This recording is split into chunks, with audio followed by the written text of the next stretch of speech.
नंदी पर 31 मुंह क्यों चढ़ाए? कि शंभो मेरे हृदय की बात को याद रखना भोलेनाथ, मेरे नंदीश्वर भगवान, मेरे चित्त में जो मन में चल रहा है इसको लक्ष्य तक पहुंचाना, और आप ही हो जो शंकर को मेरे दरवाजे तक लेकर आ सकते हो, इसलिए मुंह चढ़ाए। आप हो जो शिव को मेरे द्वार तक ला सकते। अगरबत्ती लगाते थे तो किसी ने मना कर दिया कि अगरबत्ती लगाएं नहीं, और अगरबत्ती लगाने से हमारी श्रद्धा का भाव जागृत होता है। कितनी अगरबत्ती लगाते हैं अपन? अपने यहाँ कभी एक अगरबत्ती लगाने का नहीं बोला, अपने हमेशा लगाते हैं या तो 2 या 4।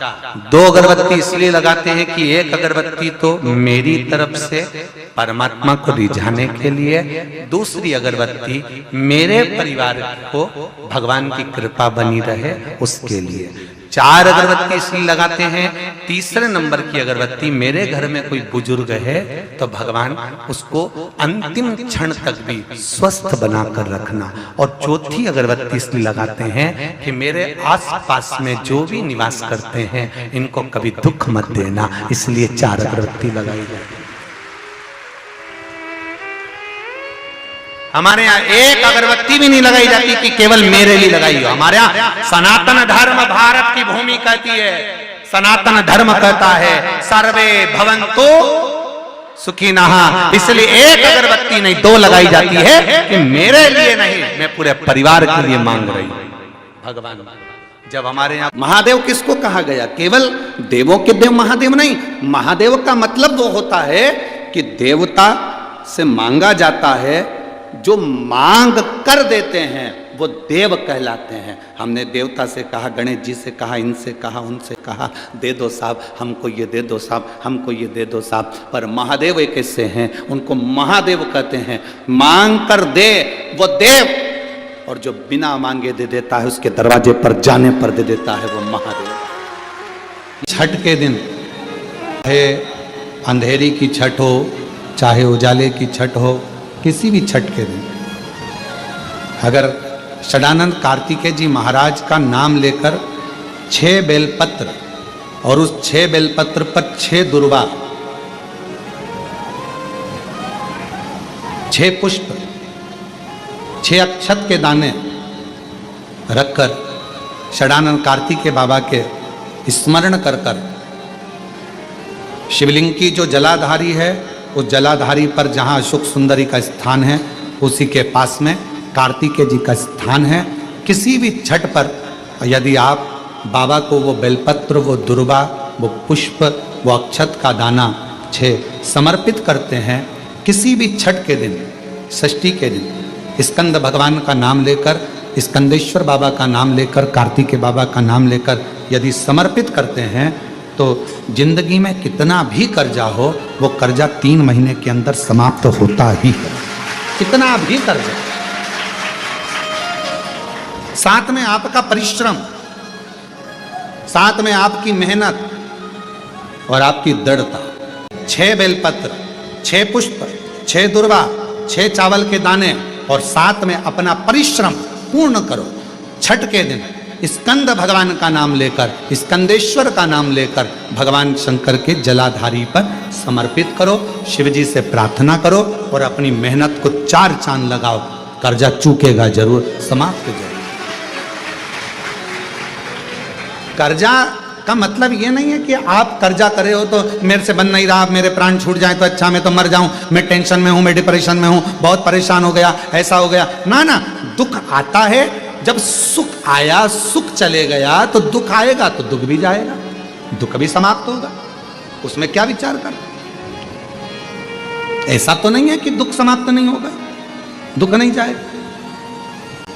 सुख आया है, जब हमारे अच्छे दिन अगर समाप्त हुए हैं तो दुख भी समाप्त जरूर होगा, फिर वापस सुख आएगा। थोड़ा हिम्मत, थोड़ा धैर्य, थोड़ा हृदय पर भाव एकाग्रित करो कि नहीं नहीं, मेरा शंभु, मेरा शंकर, मेरा त्रिकालदर्शी, मेरा कैलाशी, मेरा अविनाशी, मेरा शिव मेरा दुख काट। कहते हैं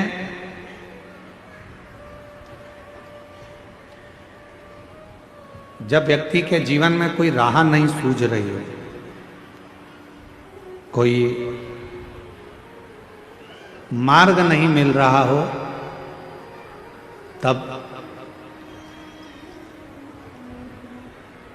ये शिवलिंग है, जरा समझिएगा। एलईडी पर आपको दिखाया जा रहा है। मान लो ये शिवलिंग है, ये जलाधारी है। ये जल यहाँ चढ़ाते हो तो वो पानी बहकर इधर आता है, जल बहकर इधर आता है।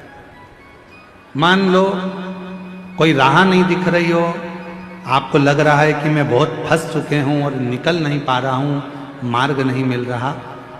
थोड़ा सा लाल चंदन जहाँ ये जल बहता है, इसके दोनों ओर, इधर गणपति इधर कार्तिकेय, थोड़ा थोड़ा लाल चंदन दोनों जगह पर लगाना प्रारंभ करो और उत्तर की ओर मुख कर कर दक्षिण में खड़े होकर शिव जी को जल चढ़ाना प्रारंभ करो।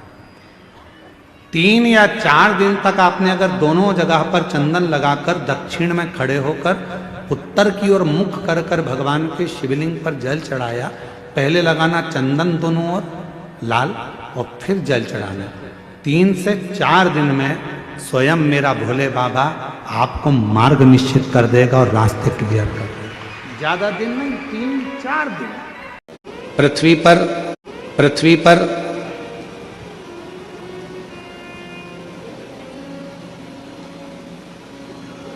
अमीर बनना बहुत सरल है। आप मृत्युलोक में जन्म लिए हो, पृथ्वी पर आए हो, अमीर बनना बहुत सरल है, बहुत सरल। पर अमीर बनना सरल है, पर अमर बनना सरल है क्या? जम के तो बोलो। लंका के राजा रावण ने भी यह विचार करा था कि मैं अमर बन जाऊं। कंस ने भी यह विचार करा था कि मैं अमर बन जाऊं। हिरण्यकशिपु ने विचार करा था कि मैं अमर बन जाऊं। हिरण्याक्ष ने यह विचार करा था कि मैं अमर बन जाऊं। अमर बनना कठिन है। अमीर पुराण की कथा कहती है कि अमर बनना भी सरल है। जरूरी नहीं कि हमारा शरीर अमर हो, हमारा शरीर रहे तो हम अमर माने जाएंगे। शिव महापुराण की कथा कहती है अगर अमर होना है तो उसके 4 तरीके बताए गए। उन 4 तरीकों में से कोई एक तरीका आपकी जिंदगी में उतार लो, आप अमर हो गए।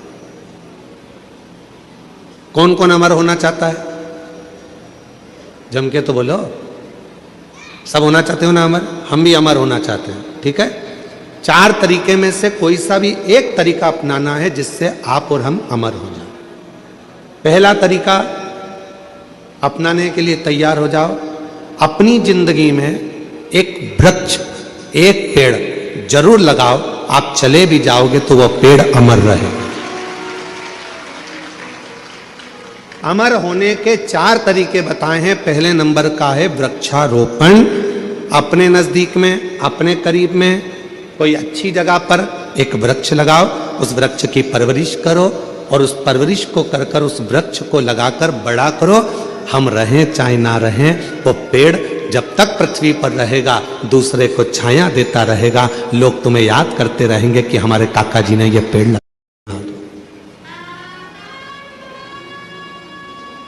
दूसरे नंबर पर अमर होने का दूसरा साधन बताया। अमर होना चाहते हो तो दूसरा तरीका है अपने बच्चे को जैसे पढ़ाते हो वैसे ही कोई गरीब का बच्चा जिसको अच्छी एजुकेशन की जरूरत है और उसके पास पढ़ने का पैसा नहीं है, अपने पैसे से उस बच्चे को धीरे धीरे पढ़ाना चालू करो। जब वो किसी अच्छे ओहदे पर जाकर बैठ जाएगा, समझ लेना कि आप अमर हो गए, आपकी जिंदगी अमर हो गई, आप अमर हो गए।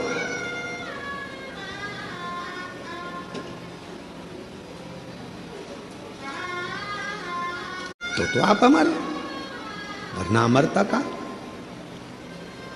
तीसरे नंबर पर बताया कि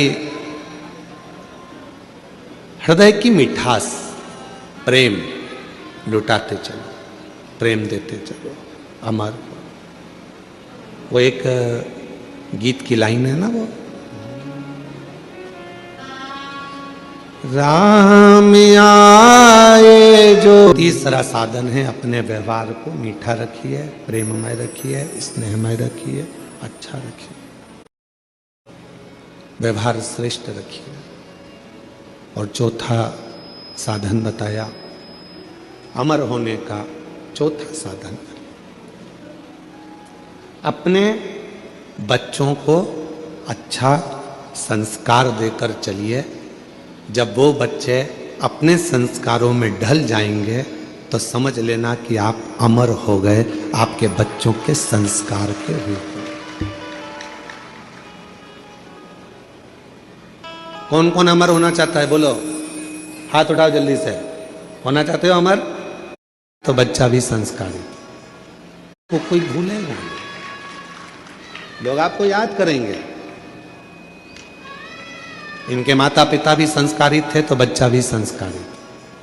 इनके माता पिता में ये संस्कार था तो बच्चे में ये संस्कार। ये अमरता है, ये अमर हो गया, ये अमर। अमीर बनना सरल है पर अमर होना कठिन है। पर शिव महापुराण की कथा कहती है अमर होना भी सरल है। जिसने इन चार में से कोई एक बात को अपनी जिंदगी में उतार लिया तो समझ लो कि वो अमर हो गया।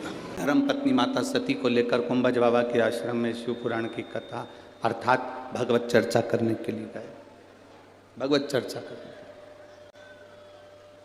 कथा सुनने के लिए कुंभज बाबा के आश्रम में गए।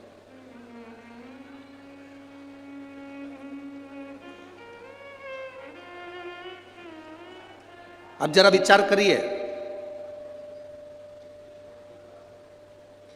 शिव जी माता सती को लेकर कुंभज बाबा के यहां पहुंचे। कुंभज बाबा के हाथ जोड़े, प्रणाम करा, नमन करा। सती मैया ने प्रणाम नहीं करा।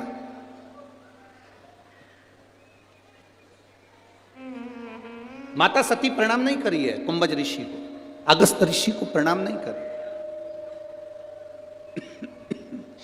माता सती ने प्रणाम नहीं किया। प्रणाम केवल देवादिदेव महादेव ने किया। सती मैया प्रणाम नहीं करी। तो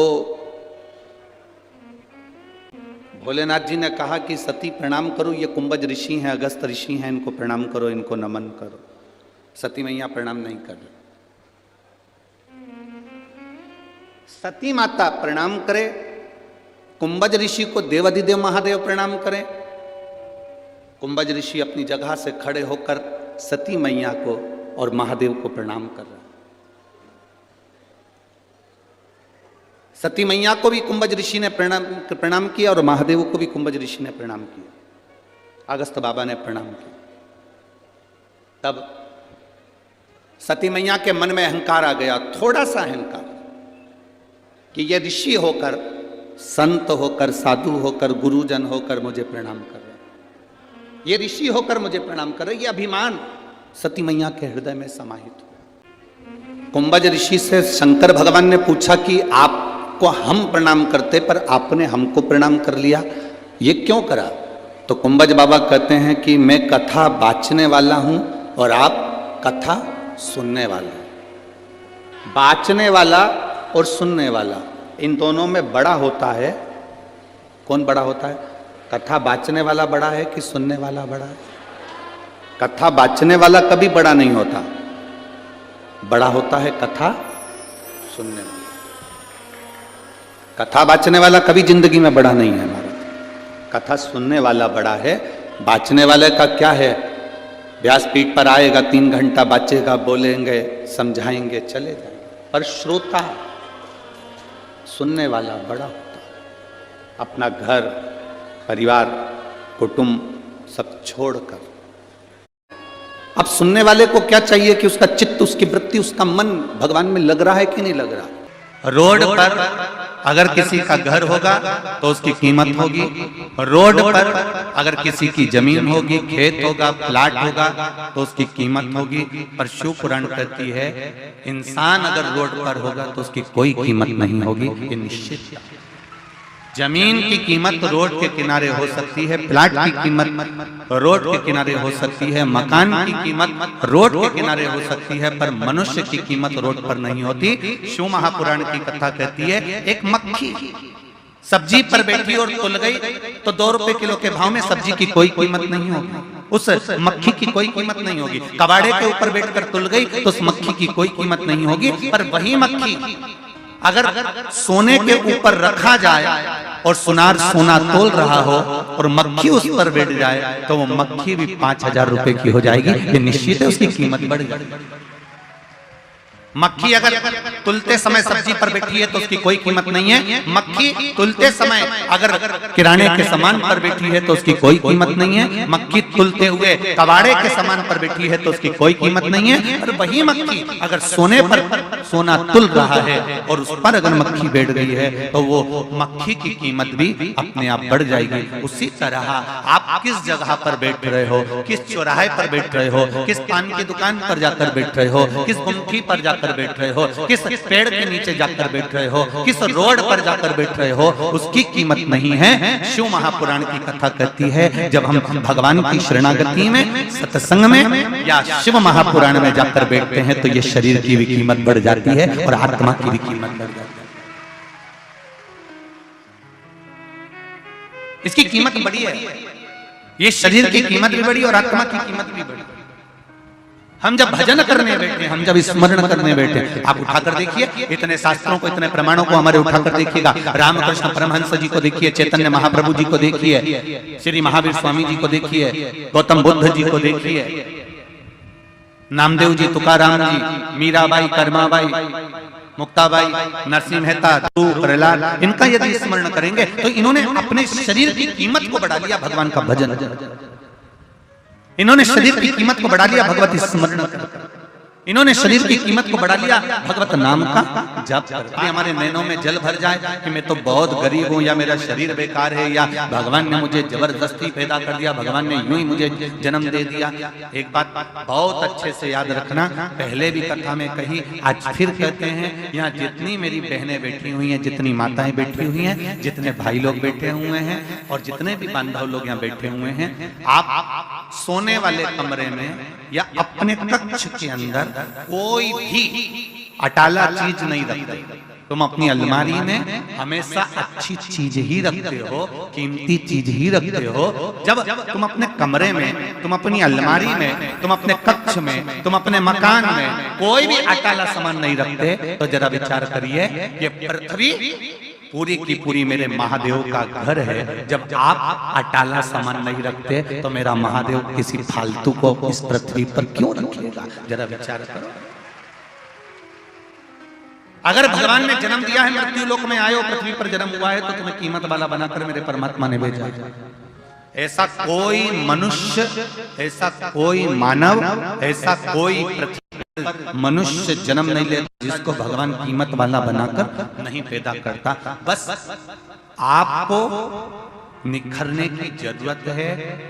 दुनिया की ठोकरें खाकर अपना कर्म करते करते और कर्म को प्रधान मानकर जो आगे बढ़ता चले जाता है, मेहनत करता चले जाता है, वो एक दिन आगे बढ़कर उन्नति की सीढ़ी पर चढ़ ही जाता है। पहले कर्म को प्रधान मानना।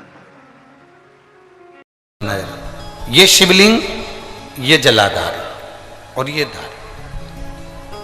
अब कई लोगों के मन में प्रश्न खड़ा होता है, कई लोगों के मन में एक भाव उत्पन्न होता है कि हमारे घर में जो शिवलिंग है, हमारे घर में जो शंकर भगवान का शिवलिंग है, क्या उस पर वासुकी नाग लगाना, सर्प लगाना जरूरी होता है क्या? हमारे घर के अंदर जो शिवलिंग है, हमारे घर में जो शंकर भगवान का शिवलिंग है, उस पे सांप लगाना, सर्प लगाना, वासुकी नाग लगाना जरूरी है क्या? तो बहुत सावधानी से समझिएगा कि जो शिवलिंग होता है, जो शिवलिंग होता है, उस शिवलिंग में भगवान शंकर स्वयं विराजमान है। तो उनके गले में अगर सर्प है तो शिवलिंग में आप रूप सर्प है। शंकर जी अगर रुद्राक्ष की माला पहने हैं तो शिवलिंग में वो रुद्राक्ष का बल है। शंकर जी बागंबर पहने हैं, शिवलिंग में वो बागंबर का अंश है। शिवलिंग गंगा धारण करे हैं तो शिवलिंग भगवान शंकर गंगा धारण करे हैं तो शिवलिंग में वो गंगा का तत्व है। जरूरी नहीं कि तुम्हारे घर में जो शिवलिंग हो उस पे नाग हो। अगर है सर्प कोई बात नहीं, रखे रहने दो। सर्प नहीं है तो कई लोग कहते हैं चांदी का सांप बनवा लेती हूँ, पीतल का सांप बनवा लेती हूँ। घर में मेरे शिवलिंग है उस पे सांप नहीं है, मैं सांप रख देती हूँ, सर्प रख देती हूँ, वासुकी नाग रख देती हूँ ना। अगर है तो रखो। शिव महापुराण की कथा कहती है, जिसको रात्रि में सोते समय या सुबह या ऐसा लगता है कि मुझे स्वप्न में सर्प नजर आते हैं, सांप दिखते हैं, कोई मरा हुआ व्यक्ति नजर आता है, उसको लगता है कि कोई डरावनी सी वस्तु नजर आती है, कोई श्वेत वस्त्र नजर आते हैं या कोई सर्प नजर आता है, तो हमारा शास्त्र कहता है शिवलिंग, जैसे ये शिवलिंग है पूरा जलाधारी पर रखा हुआ है, और जो शिवलिंग है इस शिवलिंग के 5 स्थान ऐसे नियुक्त कर लीजिए। कितने स्थान? 5। चंदन लीजिए, उस पे एक चावल का दाना, एक अक्षत, वो भी चंदन में गीला करा हुआ, पूरा चावल का दाना। 5 स्थान नियुक्त कर लो। एक स्थान ये कर लिया हमने, चंदन लगाया, उसमें चंदन का चावल का दाना लगाया। दूसरा स्थान हमने ये नियुक्त करा, हमने चंदन लगाया, उस पे चावल का दाना लगाया। तीसरा स्थान हमने ये नियुक्त करा, चंदन लगाया, चावल का दाना लगाया। चौथा स्थान हमने ये नियुक्त करा, चंदन लगाया, चावल का दाना लगाया। 5वां स्थान हमने ये नियुक्त करा, चंदन लगाया, चावल का दाना लगाया। बस एक बेलपत्र अशोक सुंदरी वाली जगह पर पहले चढ़ा देना है, फिर ये 5 स्थान पर चंदन की बिंदी और एक चावल का दाना लगा देना। इस बेलपत्र को उठाकर लाना है प्रदोष काल में। प्रदोष काल सूर्य जब जा रहा हो, चंद्र प्रवेश कर रहा हो, उसको प्रदोष काल कहा गया। उस प्रदोष काल में इस बेलपत्री को भगवान पतालेश्वर महादेव का नाम लेकर खा लेना है। कभी जिंदगी में तुम्हें सर्प का स्वप्न आ ही नहीं सकता और सर्प का भय नहीं हो सकता। यह पतालेश्वर है। 5 स्थान